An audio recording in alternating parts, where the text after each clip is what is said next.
5, 4, 3, 2, 1. This is August the 8th, 1995, and we are in Pascagoula. What is the address? Or what? Well, 3207 Frederick Street in Pascagoula. And Nell Murray and myself, Charles Sullivan, are here to interview Mr. Alf Dantzler. Alf, okay. Well, I mean, Moncrief's told me how to do this. What he says that I do is, because people spell their names, you might think it's one way and it's another way. Can you just state your name and spell it? That way there can never be any problem. ALFREDFDANTZLER. Yes, sir. Okay, now I have a terrible habit of interviewing myself, and I'm trying to stop that. All right. What we would like to know is something about your early life, just to establish, what we're doing here, your birthplace and date and things like that. I was born in New Orleans on May 9th, 1915. I was brought back to Moss Point at a month old and lived there for the first 5 years of my life and moved to Biloxi and lived in Biloxi until college. After college, I went to 10 Mile, which is 1 mile south of Purkingston. Okay, now we'll stop right there, and I'm going to do something we know is working now. We're very interested in 10 Mile, so whatever your reminiscences are of 10 Mile. Well, I went there, was about 21 years old. The Dantzler Company built a new sawmill there, and I went as manager and was there for 10 years. Before I moved to Pascagoula, Mississippi. Was there a real town there? I mean, there's nothing. There was nothing there but the sawmill and the houses to house the people. No stores or anything? One store, one commissary. Commissary owned by Only, that. yes. And Perkinston was 1 mile away. Yeah, that's right. And can you tell me what Perkinston looked like at that time? Well, it had a post office and it had Deese's store, and that was about the height of Perkinston. Now, Dr. Morris, is that his name? Doctor lived there close to Deese's store, and the Deeses ran the store plus the funeral business out of that operation. So you were there from about 15, 25, 35. You were there from about 35 to... I was there from about 1936 to 43. Was there a depot in Perkinston? There was a depot in Perkinston with one man operating. His name was Rhodes, I think. Rhodes? Yeah, R-H-O-D-E-S. Yes, R-H-O-D-E-S. Now, the railroad didn't go to 10 Mile, though, did it? The railroad went right to 10 Mile. 10 Mile right on the railroad, the sawmill was. Was it the main line? Yeah. Main GSI Where, in line. relation to the Dantzler office down in at 10 Mile was the mill? Mill was across the railroad track under the hill, Okay. between the creek and the railroad. Okay, yeah. Which is now right on the railroad. The creek is right on the railroad now. Well, it's about 500 feet between them. Yeah. And the mill was in that area. Can you describe the mill? Well, it was a small band sawmill. We had our own planer where we dressed the lumber, but basically it was an export mill. And it was shipped out by rail, all of it. That time was shipped, practically all of it was shipped by rail until World War II. Then Keesler Field took nearly all the production to build Camp Shelby and Keesler. Would you ship down to the port at Gulfport? Yeah. Ship down a rail to the port. Do you know if any of this lumber was used to build a CB base? Some, yes. The reason why we have an interest in that is we have some of the buildings from the CB Well, base. some of it was used for CB base. Just one. But Keesler, practically all the face lumber came from. Well, about 10 years ago, I looked in there across from where the White House is now, that was the office. And there was looked like a concrete block building back in there next to a mill pond. Well, that's most likely what was left of the, I don't think the dry kiln was wood. It wasn't concrete. It was wood? Yeah. Maybe I just thought it was concrete block. We're talking about a long time ago, but there was a mill pond there. Well, there was a long, narrow ditch. It wasn't a pond. Oh. It was a ditch where we rolled the logs in and wet them before we cut them. Oh, okay. That's probably what it was, Right. yeah. It was maybe 10 foot wide Okay.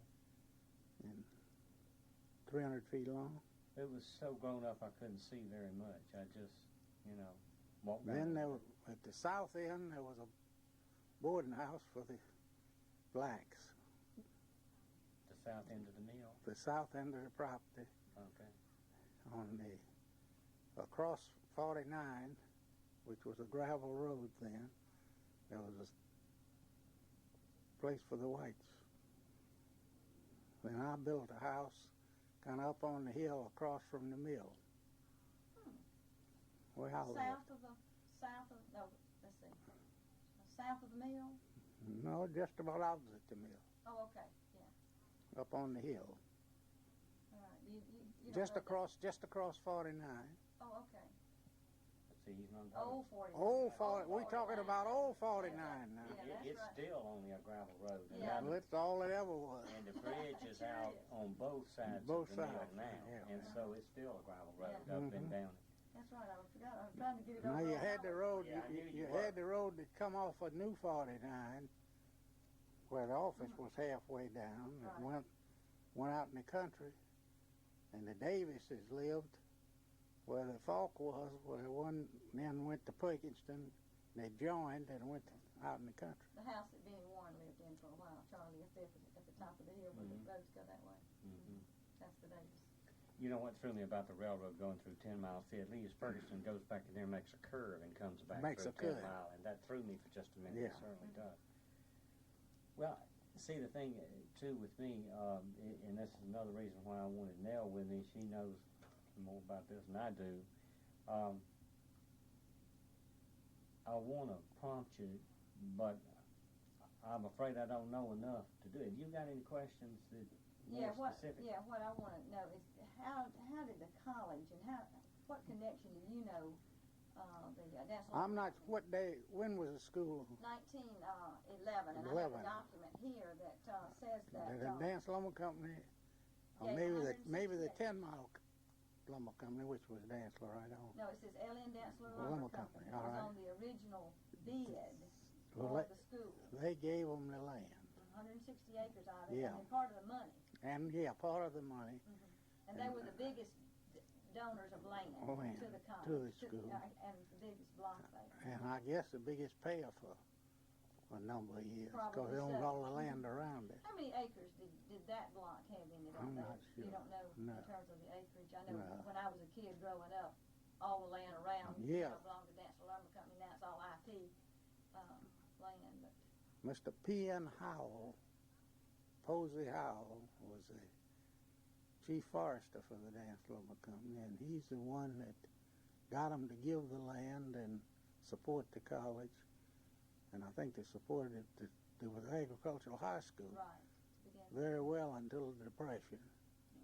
Then after the Depression, we gave, I don't know, 5 or 6 scholarships a year. Now, Posey N. Howell's son is Paul Nilsson Howell, Charlie, that we're inducting into the Hall of Fame this fall. Okay. Well, I He didn't was know the that. He was chief forester chief forester for the dance. for the whole thing. And at one time, they had 325,000 acres. But after during the Depression, they sold 100,000 acres to the government, which is the basic land for the DeSoto Forest. Okay, I didn't know that. And they sold the W.C. Griffin Land Company, which was in Forest County. to the bats and hatting interest. There's about 50,000 acres. All right, now the Griffin family and the Dantzler family. Merged. My grandfather came from McLean to Moss Point after the Civil War. Now your grandfather's name was? L.N. Dantzler. Okay, L.N. Okay. He came to be the bookkeeper and married the daughter. There we go. I knew there was a connection there. See, I knew that much. And then things changed. There was a sawmill. No, Mr. Griffin had a little bitty sawmill at Moss Point. And then about the time my oldest uncle, J.L. Dantzler, came along, they started expanding. Okay. And you can get a lot of stuff out of a book called the Mississippi Harvest. Yeah, Nolly Hickman's book. Yeah. We have a copy in terms of the history of the Dantzler. Yeah. When we get into that. See, I'm the youngest of the third generation by 11 years. So, L.N. Dantzler was he originated, and he was your grandfather. He was my That's grandfather. Lorenzo Nolly. Lorenzo Nolly. Lorenzo Nolly. Well, you know, Nolly Hickman, who wrote Mississippi Harvest, he was named Lorenzo Nolly. Yeah. Was he named For after him. him? Yeah. Oh, is that right? I did not know I that. interviewed him, Yeah, I knew that. and but L.N. Dantzler and I, for some reason, knew he was from McLean, and I think Nolly told me that is the reason that I knew that. Now, his parents were buried where they wanted to enlarge the school. This was after I was running the thing. And we had to move their bodies over to the cemetery so they could enlarge the McLean school. Now, Okay. who was this? I guess it was my great-great-grandfather. Oh, okay, the L.N. Dantzler's The L.N.'s parents. L.N.'s parents. parents And I'm are not, buried in McLean. yeah. Do you know anything about L.N. Dantzler's role in the Civil War? He was a lieutenant, that's all I know. I heard he was captured and put on Ship Island. I don't I know. don't think that's right. We never have been. I say I don't think that's right, but I can't. I can't verify. See, these stories go Yeah. around and you never have any proof of it. But have you ever heard of a huge black man from Stone County named John Wesley Fairley? Oh yeah. Can you tell me anything about John Wesley? John Wesley Fairley was a log man who brought logs down the river to Moss Point, and he bought in his name and his family's name a whole lot of land that later was the Dantzler's, part of the Dantzler. He was recognized as a black Dantzler I know they were great friends. in the area. Yeah, I know that he had connections. I know that he and Ellen Dantzler were best friends. Yeah. I know that Ellen Dantzler's sons would go up and hunt on Fairley's place. I knew all that, but I never have. See, the thing that I keep hearing is that John Wesley Fairley was a Griffin slave. Yeah. A Fairley slave. Yeah. He was a Fairley slave, but he also worked for the Griffins. And there's a Griffin family up there near Wiggins. And that during the war, Up there near where? near Wiggins, there's some Wiggins? Griffins buried right north. Oh yeah, there's a Griffin family north at Brooklyn. Right, they had a ferry across the Black I Creek. said that's where the W.C. Griffin Land Company's name came from.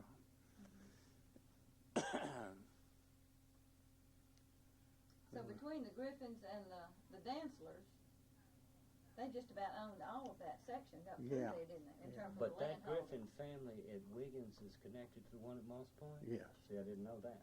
I just knew they were in two places.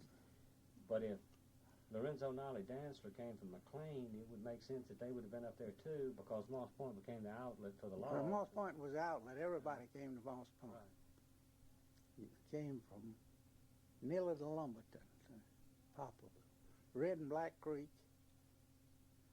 Pascagoula River, the Leaf River, or the sources, Chickasaw. Who was L.N. Dantzler's son?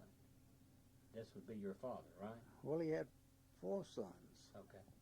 The oldest was J.L., and he was the entrepreneur of the family. He's the one that really made the Dance Lumber Company a big company. He was the oldest boy. What does JL stand for? John Lewis. John Lewis? Yes. Okay. And that was the name of the people in McLean. I remember that now. The great-grandparent. Oh. He was named after his grandfather. So, John Lewis, L-E-W-I-S? Yeah. Okay. Went by the name of Lewis. Okay. Then you had AlfDantzler Jr.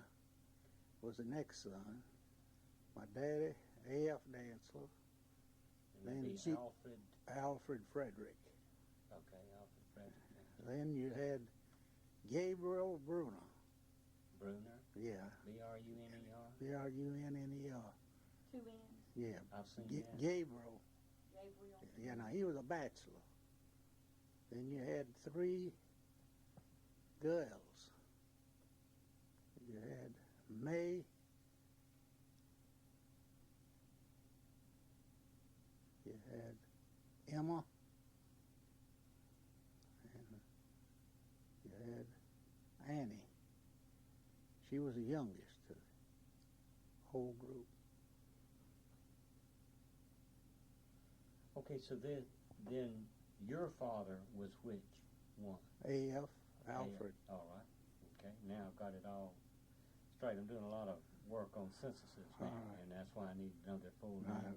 In 1912, J.L. moved to New Orleans to run the Standard Export Lumber Company, which was the export arm for the Dantzlers. My daddy stayed in Moss Point. He ran the Moss Point operation. AlfDantzler Jr. basically ran the turpentine business, and they had a bunch of farms, and he looked after those. And G.B. Dantzler lived in Van Cleve for 4 or 5 years. He was a dentist by profession, and they made him quit being a dentist and come to work. Then he moved to Gulfport and lived in Gulfport until he died, and ran the office there, which every night the train brought the lumber from Howison, 10 Mile, and Bond. That was our 3 mills on the GNSI. How did you come to be born in New Orleans? I mean, you're... My age too. My mother over there. Oh. I had lost a sister real young, and so my mother went to New Orleans to have me, and stayed at my uncle's house. So just for a temporary Yeah, just a contract. temporary thing, yeah. Well, the Howison, do you know how it was named? No, I don't. I never have been able to discover that, or even Bond. Do you happen to know? I don't know how either one of them were named. I don't know how 10 Mile was named. I know. I would think the creek. It was, and the creek is 10 miles long. Yeah. It took me years to figure that one out. The creek is 10 miles long. It's not 10 miles from anything. It's just, then once the mill was put on 10 Mile Creek, it was called 10 Mile. Yeah. That's how that. Well, there was a 10 Mile lumber company that the Dantzlers bought. Okay, so there was a... Okay. That was already there when they bought it. It was already there when they didn't bought it build it, and did they? enlarged it. They didn't know that was the first one. Do you know when they bought it? No, I know. It was way back. But it was already Early there. 1900s. Okay. They bought it, and I think Howison was the first one. Then 10 Mile was the next one. Then Bond was later. Bond was a big mill, but got in financial trouble, and they bought it. So those 3 installations would ship down to Gulf and Ship Island, down to Gulfport, and Yeah. they would be distributed to the world. Or They go to, wherever. well, that's at Moss Point. That's 8 schooners loading lumber. The barges have come a long way, haven't they? Yeah. Goodness. And then, the Dantzler family is out of the lumber business today. Oh, right? yeah. When did the sell off or whatever? I don't know the exact date. The last thing they sold, the last land to International Paper. Okay. And that was part of Stone County. Oh, that was maybe 25 years ago. And then the family just severed its connections with the lumber trade altogether. Altogether. What is this a shipping company here? I mean, Well, it used to be. We used to did everything. I just sold everything. Oh, okay. And I just maintained the office there. Oh, okay. We Now down he to just 2 plays people. With the real estate. Pardon? Just plays with his real estate. Oh, okay. Having Okay. fun. Right. Well, What about the Moss Point mill here? Is the International Paper Mill any connection to the? Well, the family promoted and built the International, what is now International Paper Company, with English interest. Okay. One of the big shippers of lumber within New York was Price and Pierce, and the Dantzlers shipped a lot of lumber through them, and through that connection they got together and built the first paper mill that produced pulp from pine. The first mill was in Orange, Texas, but they never could get it to produce. And they got this one. They sent logs to Sweden.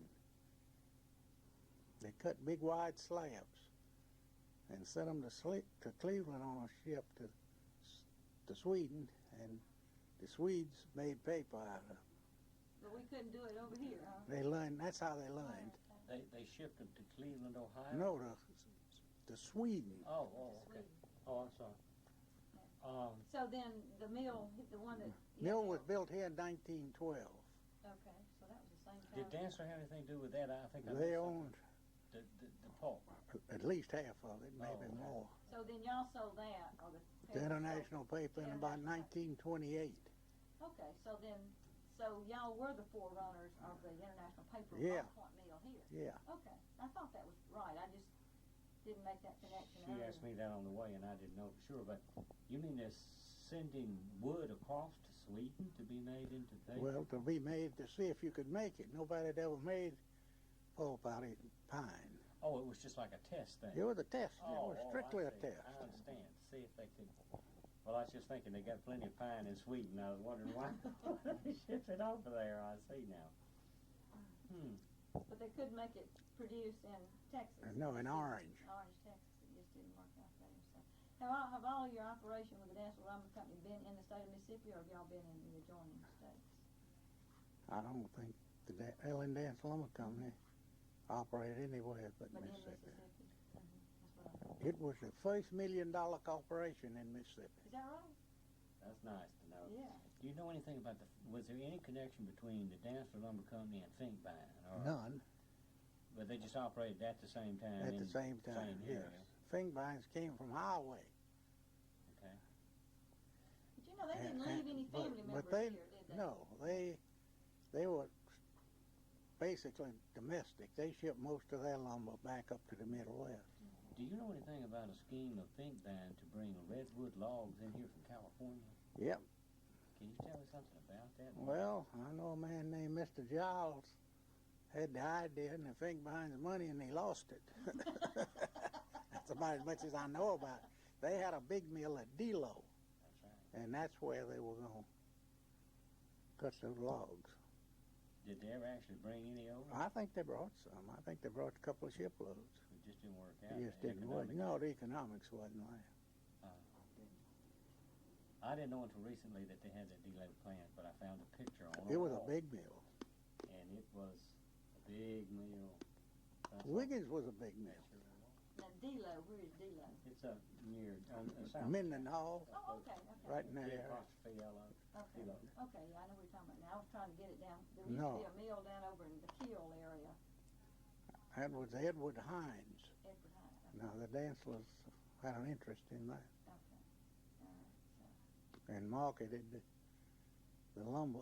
Edward Hines was Chicago and was most likely the biggest domestic lumberyard people in the country.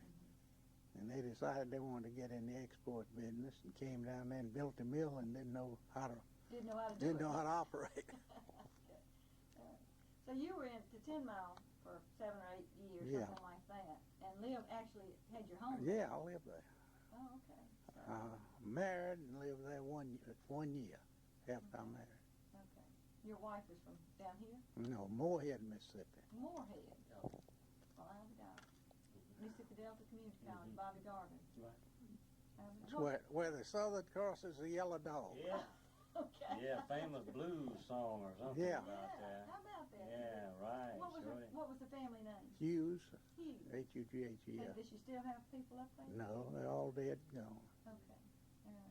I moved. Well, I'll have to tell a real good friend of ours from Gulf Coast Community College is now president of Mississippi Delta Community College. So I'll have to let him know. Well, they've got a pretty active alumni organization. Very active. And they used to have a man, I can't think of his name, that ran it. A lot of people sent their sons there that they were having trouble with. Right. Mr. And they have a special organization for them. I mean, I know they that meet every year in Jackson. they do, and they just had it because some of them are like very aged. Oh, yeah. Like pushing 100, because Dr. Garvin was just Yeah. down there a few weeks ago, and he says that is absolutely a delightful reunion every year. He said he has more fun with those folks. They're now building some kind of big building. I saw letters that asked my wife for money. Well, back to the 10 Mile thing, the little towns, can you give me any kind of a description of like McHenry in this? McHenry was a going town. McHenry had a drugstore, stores, bank. Lyman didn't have much. Lyman was, can't think of the name of the lumber company. There was a Lyman, and then Batts and Hatton wound up owning Lyman. I know. But ahead of that was a big outfit that owned it. The Lyman Mill, I think, closed in 35. Well, that was when the Batsons owned it.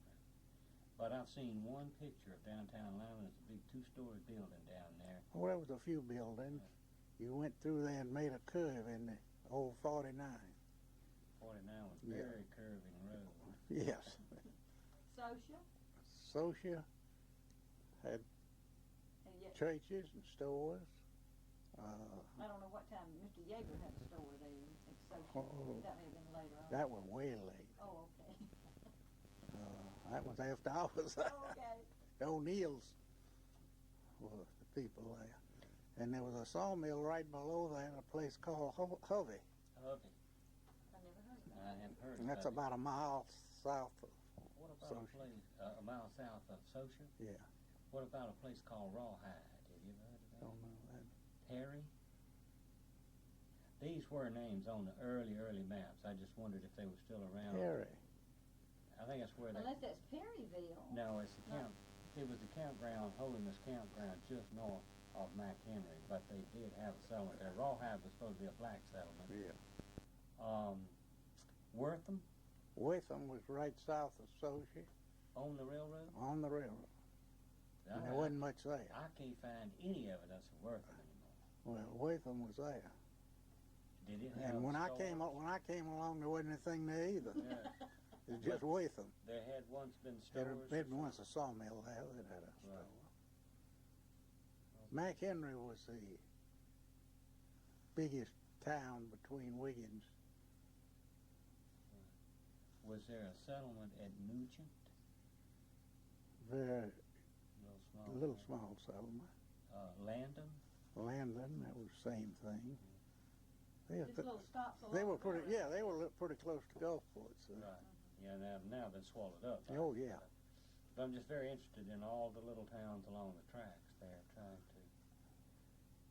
figure it out. Now, You had a paved road in the 20s to Howison.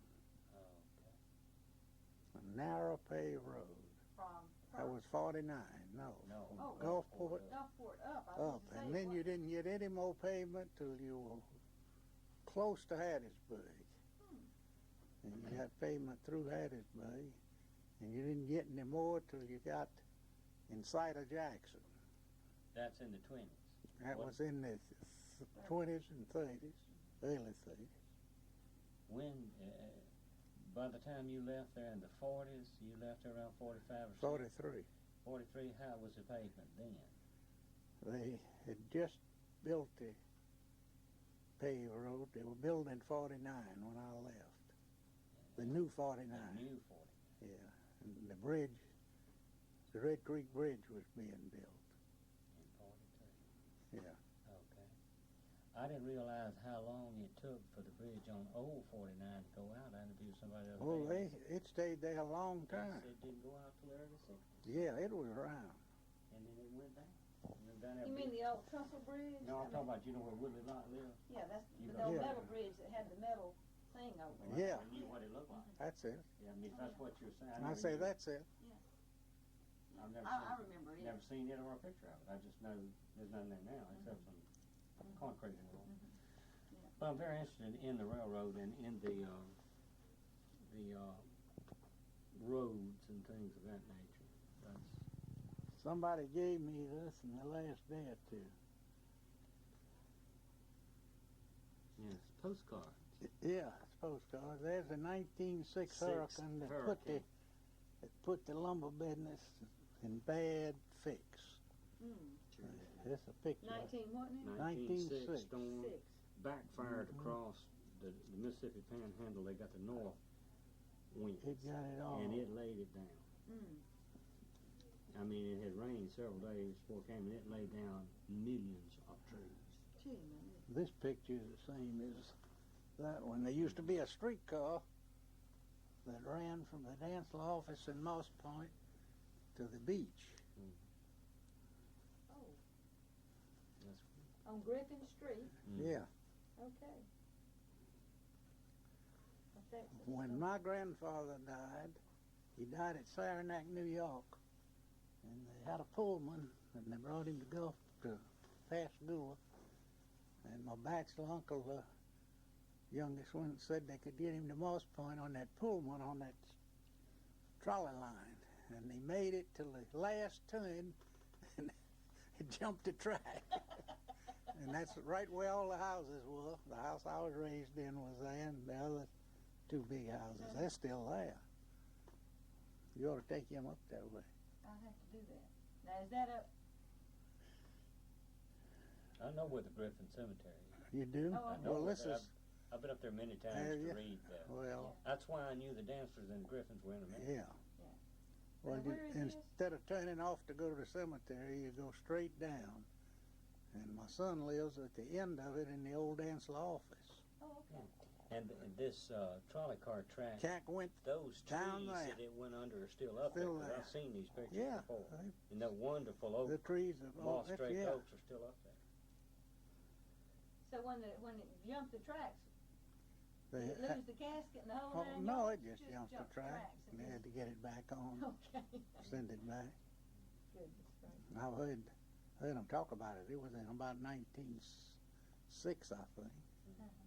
Now, is this the Dantzler Methodist Church, or is that a different church? That's a different church. There's the church that's there now. Yeah. Right. That's a beautiful church. I was in there with Mr. Kayak. Well, we've covered most all that I knew. Do you have anything else? No.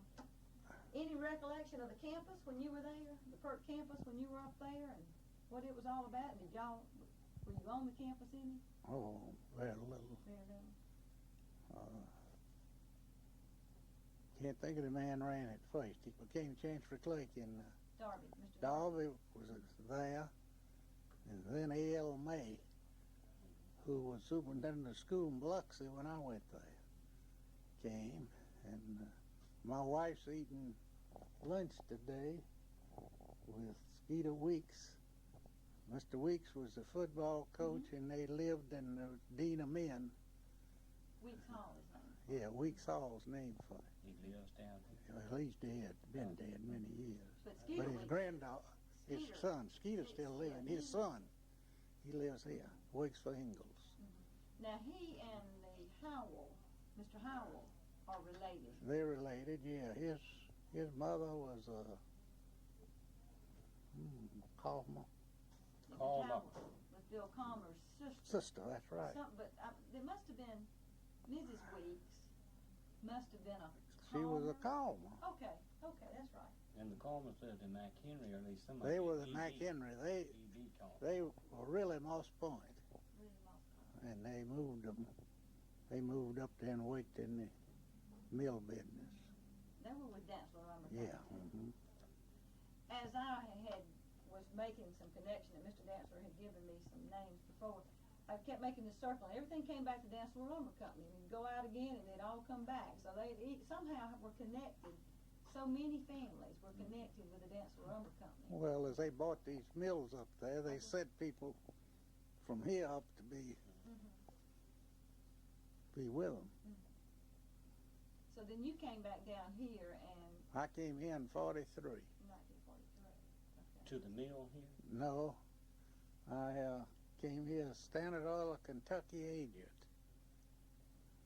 And So you kind of I got got out of in- lumber business? well, I was still on the board, and me and one of the cousins actually ran it. And that's M. A.M.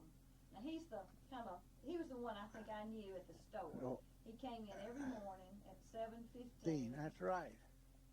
Got out of his car, came in our store, walked over to the drink case. Got a one Coke, a little Coke. a little Coke. Opened it, drank it. I mean, just as nice and polite, but said very little. Paid for his drink, went on up to the 10-mile mill. Yeah. And he rented up He there. lived at Pastor Stand. Always looked like he just stepped out of off a bandbox. Yeah. Neat, small statue. Yeah. I got in the boat business when they found oil in the Gulf. So you kind of diversified Yeah. out of the lumber. Well, when you work for the family, they don't like to pay. I understand that. That's what my Uncle Louis, the story was that he wanted everybody connected to work for him and paid everybody the same salary so nobody could fuss. My aunt's, G.B. Dantzler was in society in Mobile and making a good living as a dentist. He said, no, you got to get in the thing. And we're going to pay you minimum wage. Pay like you the everybody same else. like we get. Oh, man. So yours was gasoline, petroleum, and shipping, and In the boat business, working for the oil companies. okay. Well, that's great. But can you recall any of the campus? You remember any of the buildings or anything like that? No. You don't remember any of those? Okay. I've been to the campground, this right out of Associate, Palmer Creek. Palmer Creek. I've been to Palmer Creek campground, Yeah. and I've been to these two. Yeah. One on each side of the river. Yeah. Right. So, And we did a movie on that. Did you? Video documentary. Did you ever get in that? yeah. Did the Methodist campground? Oh, I yeah. sent you that video, didn't Yeah. I? Mhm. Well, Yeah. This is the You guy see? that did that. the Dantzlers all went to Biloxi in the summer, back when they lived here. They all had places. My family had a big place in the campground. It was just a camp. Oh, the seashore campground. Seashore campground. Right. It was just a camp, basically, just a big house with dormitory type Right. rooms. Right, I've seen pictures of. What is the connection between the Dantzler family and the Dantzler house by the lighthouse in Biloxi? That was my daddy's house. He lived there. That's where I grew up. So that was You- that's the A.F. Dantzler Yeah. Senior home. Yeah. Okay. I grew up at that house. Do you know when the second story was added to it? Because when it was built in 1853, it didn't have a second. No, when I came along, It was it had at- a second. Right. Some people from the Delta owned it Mm-hmm. when my daddy bought It had been built by an Englishman named it. Yeah, J.G. way Robinson. back from New Orleans. Right. Is how it began. He was cotton man. Now, there's another big house on the beach next door to the Presbyterian Church. big white house, and that's where AlfDantzler Jr. lived. And he lived there permanently for many years. My daddy, we lived here till 1921. Then he commuted on the train. At 7:15, he'd catch the train in the morning, get here by 8, pick him up with a Model T Ford, take him to Moss Point, and he'd catch a 4 o'clock train back to Biloxi. Goodness. He did that for many years. And lived in that house next to the lake. Yeah. How about that? The only way you can find out things like that Mm-hmm. is to interview somebody who knows. You can never find it anywhere else. No. I would never dream. There's a that big Spanish house on the beach at Gulfport on East Beach that G.B. Dantzler built in 1924. It was the finest house on the coast, and it's painted yellow.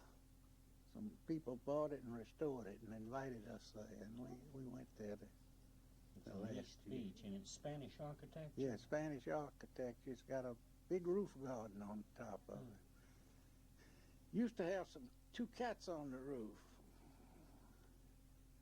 Okay. Well, let me see how to tell you. Green lawn, you know where that Oh, is? Grass lawn? Grass lawn. You I know go grass about, lawn. it's about a half mile toward town from Grass Okay. Lawn. Okay, so there were several, let's see, well, Mr. A.M. Dantzler had a home on the beach over at Pastor Pastor Stan. Stan.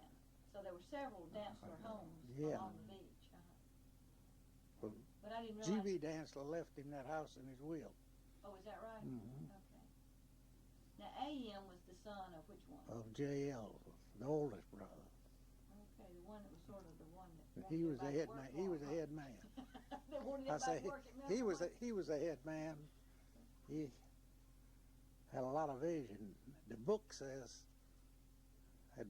he can remember everything. He died in 1924, but I can remember him well. Mm-hmm. He's the man that actually put the paper mill together.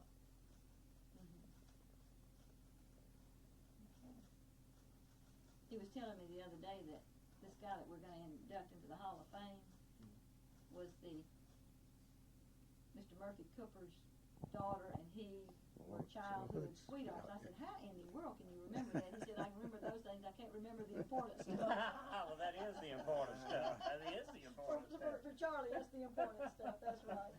So I thought that was kind of neat. So. Well, it's. Do you have any more? Is that? I don't have any more. You think of anything else you want No, I don't. put in our archives? I So we don't. just needed a record because the Dantzler family has played such an important part in not Well, only the college, you but that whole should. area.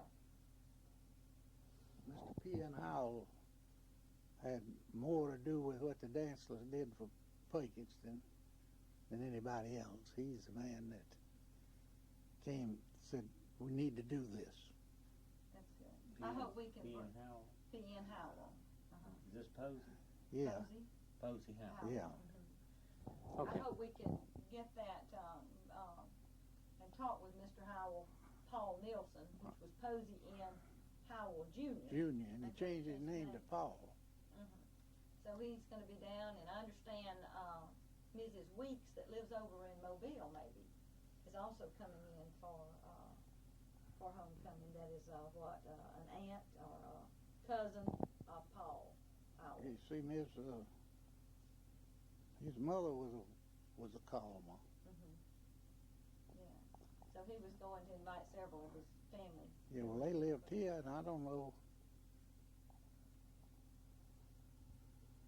I guess some of them were in Mobile now. This thing is about to run out. I'm going to shut it down now.